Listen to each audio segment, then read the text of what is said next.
This is the advanced tutorial on how to define your own products within the Pikiware fulfillment system. If you have not already viewed the basic tutorial, I recommend doing that now.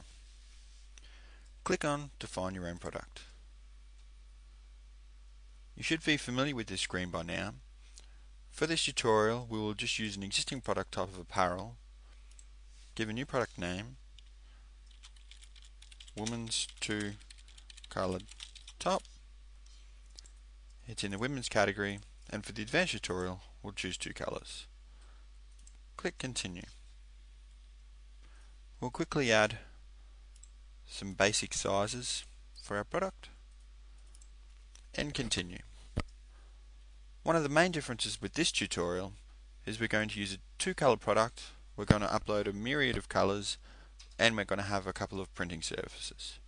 So from a hard drive, I'll select the first colour and the first printing surface, which will be a white and black image.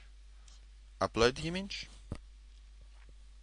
and just like in the basic tutorial, the image will come in, I'll be able to move it around, define my printing surface, move that around as well,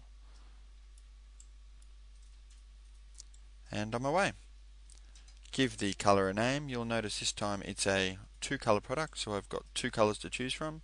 So this is a white and a black. So black isn't already in the definition, so I'll add it. White and black, I'm printing on the front surface, and again you'll notice I haven't clicked save, so I've got crosses. I come down and click save, and I've now got ticks. Now this is where what we'll be doing is different from the basic tutorial. I'm going to now add another colour. So I'll click on the add colour button, and again I browse off my hard drive, and this time I'm going to add a black and red variation of the same top. This is where it gets pretty cool, is again I can click and drag and move my image, but you can see below this image is what we call a reference image. That's a view of the first image we uploaded, so you can align it the same. You can tick or untick that. Okay, so now I will attempt to position this image in a similar position to the first one. See, we've lined it up quite well. You can see when I'm editing a second colour, I don't have the option now to edit or move the printable surface. You can only do that by coming back and clicking on the first colour. Alright, I also have to define now the colours for this image. The first colour you always set is the primary printing surface, so in this case that's black. And the second colour, well, it's not in my list, so I create a new colour, and that's red. Okay, so I'm happy there. I come down, click my save button, and you will now see that it's telling me this surface is done, and it's being completed in the 2 different colours. I now want to add the ability to print on the back of this product. That's calling adding a new surface. Just like when you add your first surface, you have to upload an image. You'll now see that I've got 2 surfaces and 2 colours. I'm on the second surface and it's telling me I haven't finished any of the colours for the second surface. So the first thing we want to do is upload the image for the first colour on the second surface, which will be a white and black back.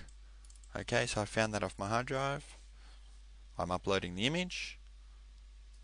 And in the same way how we defined the first surface, we can now click on it, move it around, scale it, and move our printable surface. Something a little bit special on here, what we saw before, you can choose shapes for your printable surface. Now in this case I've defined a custom shape, which I've created as a black and white PNG with my shape, and I can choose that from my hard drive, which I'll do in this case, and I'll upload the mask. So what I've actually done is I've created the shape of this back area of the shirt in a black and white mask. I can now size this out, and as we can see here, for my business I'm an actual screen printer, and I can let the customer design on that whole back of the image, which is pretty cool. So there we go.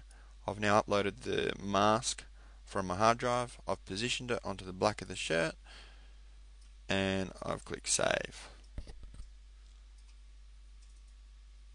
Alright, so now if we come back up here, this surface still isn't done, it's got a cross. But I've finished the first colour, I now need to upload an image for the second colour. So again, come back, find the appropriate image on your hard drive, which is my black and red back image.